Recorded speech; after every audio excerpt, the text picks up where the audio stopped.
nombre es Emiliano Linares Morales y el día de hoy vamos a hablar sobre la Guerra Fría, dada que tuvo inicio en 1947 y acabó en 1991.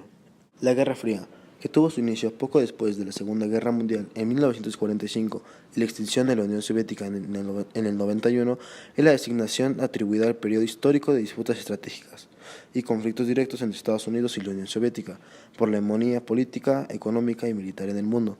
A pesar de que luchaban junto a los países del eje Alemania, Italia y Japón durante la Segunda Guerra Mundial, fueron tensas relaciones entre los Estados Unidos y la Unión Soviética.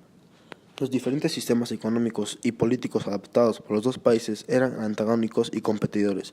Por un lado, el capitalismo estadounidense y su sistema político democrático, el otro, el comunista soviético bajo el gobierno autoritario de Stalin desde 1922. En 1947, con el objetivo de combatir el comunismo y la influencia soviética, el presidente estadounidense Harry Truman pronunció un discurso en el Congreso.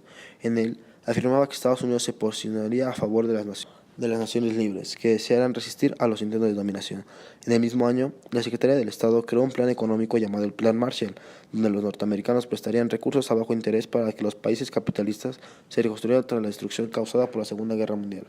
Stalin había participado en la reunión, pero no aceptó el plan, pues temía que el crecimiento del capitalismo. En consecuencia, el temor soviético crearon un plan económico llamado Consejo para Asistencia Económica Mutua, con sus abreviaciones COMECON.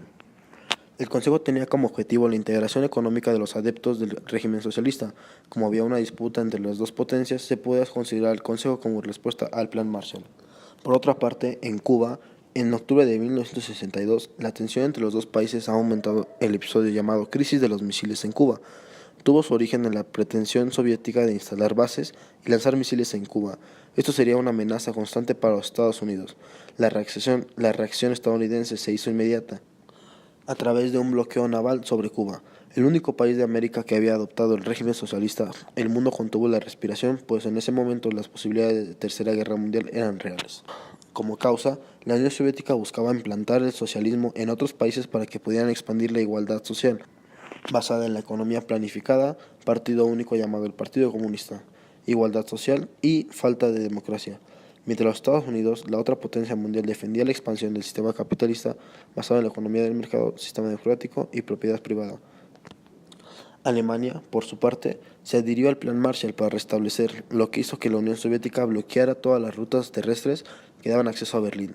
De esta forma, Alemania apoyaba a Estados Unidos, abstenía su parte de Berlín por vías aéreas, provocando mayor insatisfacción soviética y lo que provocó la división de Alemania en Alemania Oriental y Alemania Occidental. En 1949, Estados Unidos junto con sus aliados crearon la OTAN, la Organización del Tratado Atlántico del Norte, que tenía como objetivo mantener alianzas militares para que estos pudieran protegerse en casos de ataque. En cambio, la Unión Soviética firma con sus aliados el Pacto de Varsovia, que también tenía como objetivo la unión de las fuerzas militares de toda Europa Oriental, lo cual fue nombrada la Guerra Fría porque ambas partes no entran en confrontación directa y las armas nucleares se puede considerar una guerra de disputas estratégicas y conflictos ideológicos.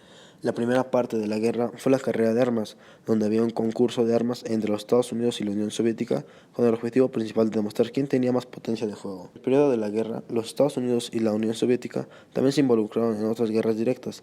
La Guerra Fría también se extendió hacia el espacio con la llamada carrera espacial. La guerra entre Estados Unidos y la Unión Soviética fue un combate que generó una división global entre los dos lados, el capitalista y el comunista. Se creó la OTAN. También fue el principio del hito que simbolizó la Guerra Fría, fue la caída del muro de Berlín, que durante casi 30 años dividió la capital alemana en el Estado socialista y el capitalista. El muro de Berlín fue derribado por los propios ciudadanos alemanes el 9 de noviembre de 1989.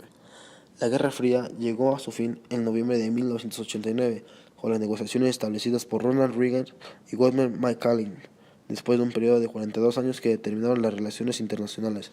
A principios de la década de los 90, el entonces presidente de la Unión Soviética, Gorbachov, empezó a acelerar el fin del socialismo en aquel país y en los aliados. Con reformas económicas, acuerdos con Estados Unidos y cambios políticos, el sistema se ha debilitado. Era el final de un periodo de embates políticos, ideológicos y militares. El capitalismo victorioso, poco a poco, iba a ser implantado a los países socialistas. La caída del muro de Berlín fue un marco que simbolizó la muerte de los regímenes socialistas y el este europeo. En octubre de 1990, las dos Alemanias fueron finalmente unificadas. Igualmente, la desintegración de la Unión Soviética inauguró un nuevo periodo en la historia mundial. Y disculpe que se trabe un poco, pero es que estaba enfermo. Gobierno de la República.